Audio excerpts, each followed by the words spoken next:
Friends, welcome to my YouTube channel studies lecture by Dev Dubey. हमारा आज का टॉपिक है रेगुलेशन एक्ट ऑफ 1773।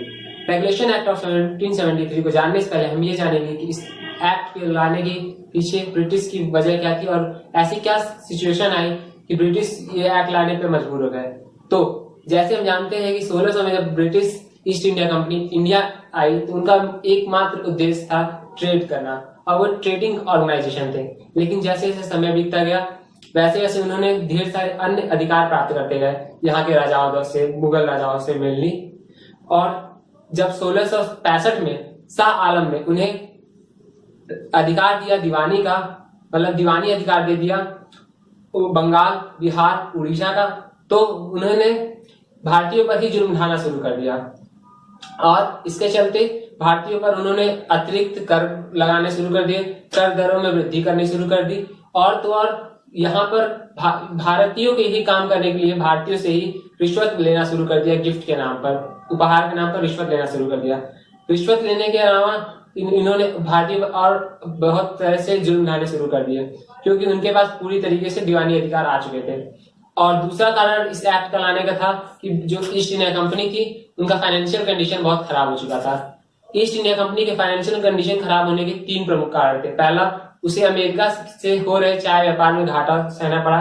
दूसरा, उसके ही सर्वेंट्स द्वारा, ब्रिटिश सर्वेंट्स के द्वारा जो करप्शन हो रहा था तो वो उसी ईस्ट इंडिया कंपनी को नुकसान पहुंचा रहा था। जैसे दीमक किसी लकड़ी को खा जाता है उसी तरह उसके सर्वेंट्स उस ईस्ट इंडिया कंपनी को के लिए घातक साबित होते जा रहे थे। और तीसरी सबसे बड़ी वजह थी ईस्ट इंडिया कंपनी के दिवालिया घोषित होने की, वे थी कि जो गवर्नमेंट ऑफ ब्रिटेन थी उसने 1767 में उनसे 10% हिस्सेदारी मांग ली, यानी ईस्ट इंडिया कंपनी से 10% अपनी हिस्सेदारी मांग ली।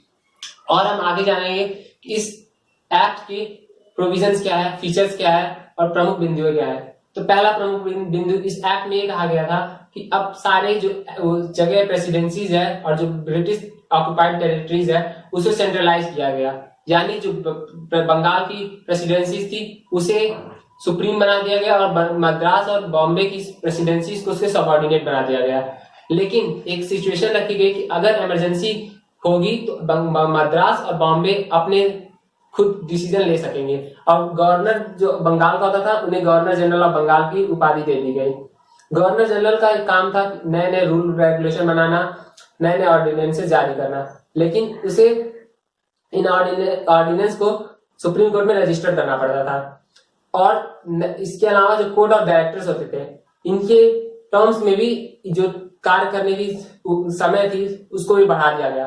पहले 1 साल की थी, अब इसे बढ़ाकर 4 साल तक कर दिया है। इसके पीछे मुख्य उद्देश्य उनका यह था कि जो 1 साल का था वो एक समय बहुत कम था पूरे कंपनी पर ग्रिप पकड़ने के लिए, यानी पकड़ जमाने के लिए ये कम साल, बहुत 1 साल बहुत कम था, इसे बढ़ा के 4 साल कर दिया गया। और जो कोर्ट ऑफ डायरेक्टर को चुनते थे यानी कोर्ट ऑफ प्रोप्राइटर, जिन्हें दूसरे शब्दों में शेयर होल्डर कहा जा सकता है, वे जो अब 500 से ज्यादा पाउंड्स के वो शेयर होल्डर्स थे वे अब तक चुनते आ रहे थे कोर्ट ऑफ डायरेक्टर को। लेकिन इस एक्ट के आने के बाद इसे 500 से बढ़ाकर 1000 पाउंड कर दिया गया। अब वही चुन सकते थे जो 1000 पाउंड से ज्यादा के शेयर होल्डर्स थे। ऐसा करने का मुख्य उद्देश्य जो ब्रिटिशर्स इंडिया में पैसे कमा के गए, इंग्लैंड लौटे, वहां पे जाकर वो ब्रिटिश पॉलिटिक्स में लगने लग गए और ब्रिटिश पॉलिटिक्स के साथ साथ उन्होंने ईस्ट इंडिया कंपनी के ही शेयर खरीदने शुरू कर दिए गए जो ईस्ट इंडिया कंपनी के लिए नुकसानदायक साबित हो रहे थे क्योंकि उन्होंने डायरेक्टली या इनडायरेक्टली ईस्ट इंडिया कंपनी पे एक तरह से अपनी पकड़ जमाने की चाहत रखी थी। तीसरा इंपॉर्टेंट प्रोविजन इसमें था सुप्रीम कोर्ट का एस्टैब्लिशमेंट। इस एक्ट में ये कहा गया सेक्शन 13 में कि एक सुप्रीम कोर्ट बनेगी कोलकाता में जिसके चीफ जस्टिस होंगे एलिजा एम्पे और 3 अन्य जज नियुक्त होंगे। इसके अलावा चौथा फीचर था कि जो सेक्रेटरी ऑफ स्टेट था उसे अपॉइंट कर दिया गया। अब इंडिया के ऊपर गवर्नर जनरल से ऊपर सेक्रेटरी ऑफ स्टेट को था जो सीधे किंग एंड काउंसिल को रिप्रेजेंट करता था। अब इसका 5वां प्रोविजन ये था कि जो प्रिवेंट करना था करप्शन को, यानी इसके जो सर्वेंट्स थे ब्रिटिश सर्वेंट्स को ये कहा गया था कि उनका इनकम और सैलरी तो बढ़ जाएगी लेकिन वो दूसरों से, इंडियन से खास करके, गिफ्ट नहीं एक्सेप्ट करेंगे किसी भी तरीके से। ये इसका मेन उद्देश्य था उन्हें करप्ट होने से रोकना और ब्राइब लेने से रोकने के लिए। अब हम आगे बढ़ते हैं और देखते हैं इसके डिफेक्ट्स क्या क्या थे। पहला डिफेक्ट था कि गवर्नर जनरल के आंसरेबल था और इसके पास कोई वीटो नहीं था, यानी गवर्नर जनरल आंसरेबल तो था लेकिन उसके पास वीटो पावर नहीं थी, यानी जो उसके काउंसिलर का मेजॉरिटी डिसीजन करती थी वही गवर्नर जनरल को मानना पड़ता था।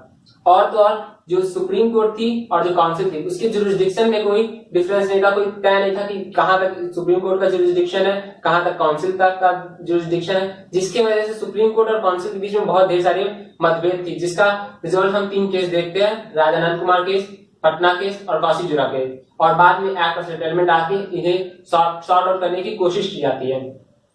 आगे जो इसका डिमेरिट्स था, वो जो 3-4 काउंसिलर थे गवर्नर जनरल के, और जो गवर्नर जनरल था उसमें से 4 में से एक काउंसिलर ही ऐसा था जो गवर्नर जनरल के साथ काम कर चुका था और इंडिया में वर्क करने का उसके पास एक्सपीरियंस था। बाकी 3 काउंसिलर विदेश से यानी ब्रिटेन से भेजे गए थे यहाँ पे काम करने के लिए। तो जो 3 काउंसिलर थे मेजॉरिटी में थे और वो अपनी मन की चलाते थे और वो गवर्नर जनरल को की बात नहीं मानते थे और गवर्नर जनरल के विरुद्ध ही काम करते थे, और एक तरह से मतभेद था काउंसिलर्स और गवर्नर जनरल के बीच में।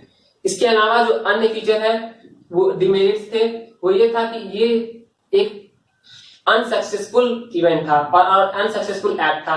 इसका जो कोशिश की गई थी इसमें कोई भी सफलता नहीं मिली, जिसको आगे फिर पिप्स इंडिया एक्ट लाके सॉर्ट आउट करने की कोशिश की गई। Thank you.